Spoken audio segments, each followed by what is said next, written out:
Olá, meus queridos. Vamos então falar sobre meditações, trigramas e nossos diálogos internos. O que nossos diálogos internos têm a ver com as meditações relacionadas aos trigramas? Pois é, sabedoria milenar, gente. Os chineses tiveram uma, uma pesquisa curiosa sobre a mente humana que envolve o conhecimento dos trigramas. Como eu venho ao longo do curso dizendo, o conhecimento dos trigramas da medicina chinesa explicam tudo, explicam sobre o conhecimento desses trigramas, explica sobre o nosso corpo e nossa mente, e por que não sobre os nossos diálogos internos também. Então, eu vou compartilhar aqui com alguns slides, em síntese, para você entender o que a gente vai abordar nesta aula de meditação, que é riquíssima, por sinal. Então, veja, a gente vai comentar sobre meditação, trigramas e os nossos diálogos internos. Como comentei na psicologia, o grande desafio, né, é através de ouvir o paciente, conseguir interpretar os sinais do inconsciente para ajudá-lo, então, a resolver seus problemas que geram conflitos internos.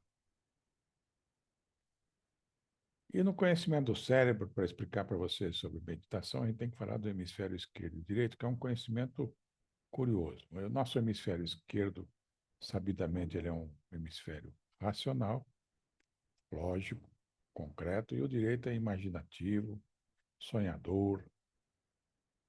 Enfim, o conjunto de hemisfério esquerdo e direito tem uma característica curiosa, que foi especificada nas frequências mentais mapeadas pela escola russa. Dizem que quando o nosso cérebro está vibrando na frequência beta, predomina o hemisfério esquerdo racional. Quando nós relaxamos e entramos em alfa, os dois hemisférios estão trabalhando em conjunto, e quando nós relaxamos mais um pouco, entramos em nível mental teta, predomina apenas o hemisfério cerebral direito. O que significa isso? Tá? Em teta, em nível teta, anestesia-se o lado esquerdo do cérebro e, nesse momento, o ego se abre aos simbolismos dos trigramas. Então, veja, o ato de você fazer meditações, onde você relaxa a sua mente, entrando no estado de alfagenia, quase teta, permite que o seu cérebro deixe de ser tão racional quanto ele é quando você está em estado de vigília, e aí ele começa, então, a se abrir aos simbolismos dos trigramas no mundo da imaginação. E se você praticar essas meditações taoístas que eu vou ensinar paulatinamente para vocês, inclusive com simbolismos, para vocês entenderem várias dicas que os trigramas nos remetem, se você meditar diariamente nessa filosofia dos trigramas, você vai notar que tudo pode melhorar. Porque na meditação dos trigramas, você começa a nortear o ego e os seus diálogos internos.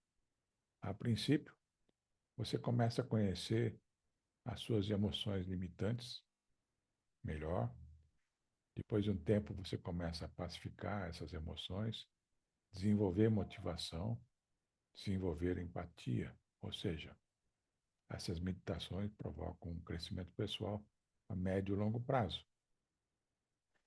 Em suma, nessa aula das meditações que a gente pretende mostrar para vocês, a gente vai fazer você entender que a filosofia dos trigramas produz um silêncio que abre o ego, o caminho da sua individuação. E você vai ver a beleza desse trabalho trigramático em sincronismo com toda a psicologia analítica do Dr. Jung, que tem o mesmo objetivo: integrar o nosso ego com o nosso inconsciente coletivo, ou seja, descobrir quem somos nós realmente. A gente vai comentar mais. Um grande abraço.